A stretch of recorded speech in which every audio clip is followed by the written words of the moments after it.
Malolele, my name is Rosemarie for Apikotoa. I'm a Lieutenant Commander in the Royal Australian Navy and my profession is as a Maritime Warfare Officer. I studied, went through high school in St Clair out in Western Sydney, and I did reasonably well in school. I wasn't the best, but I did okay.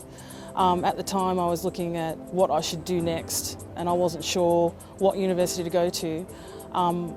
But by chance came across looking at the Australian Defence Force Academy in Canberra. My marks, as I said, were all right and I was offered a scholarship, so I took it up and moved to Canberra where I did a 3-year bachelor's degree.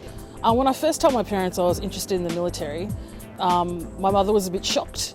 My father was in the New Zealand Navy before I was born, and his first comment to me was, "I know sailors and you're not joining the Navy." So it took me a while to convince him of what I wanted to do. But when I explained that I'd be getting a university degree and that I was going to be an officer and everything else that was going to be encompassed in it, he came around. It was very hard for them because obviously they wanted me to stay home and study and get married. But when they realised that I was doing this for me and that the opportunities that it would provide for me and a future would be outstanding, though they've been very happy for me.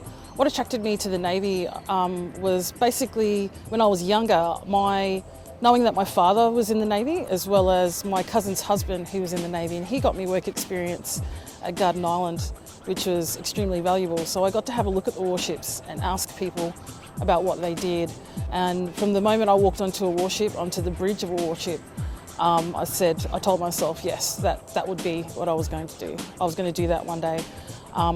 And I just wanted to travel. Growing up in Western Sydney, and obviously my parents, being migrant parents, we didn't have a lot. And I knew that if I joined the Navy that I would be able to see the world. So the opportunities that have been available to me since joining the Navy are primarily the ability to study and not having to pay for it. So I did my 3-year bachelor's degree at the Defence Force Academy, and then I paid it back with 4 years of service, which is 4 years of travelling the world, so I was happy to do that. The thing that I love the most about my profession is just having that independence to do what I want to do. Obviously, being in the military, everybody thinks it's very regimental and you get told what to do all the time.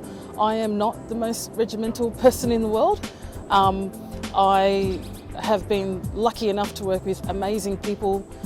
You'd be amazed with the other islanders that you do get to meet that are in the military, in the Army, Air Force and Navy. There are more opportunities in Navy than people think. I think everybody expects you just to go to sea 24/7, and that is my job as a Maritime Warfare Officer, to go to sea. But in the Navy, I've instructed people. I've travelled to conferences in places like Hungary and Romania. I've not only instructed but had the privilege of working in workforce management, intelligence positions, sat in the background and met world leaders.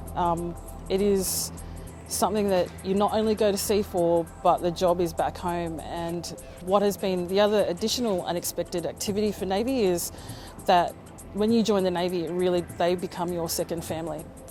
I think the strongest encouragement I can give to young people thinking about the Navy or the military in general is not to be afraid. I think Polynesian parents, when they love you, they're obviously going to worry about you, especially for a girl. But if you're a girl and you want to join the Navy, there are other girls in the Navy that are going to go through exactly the same thing as you.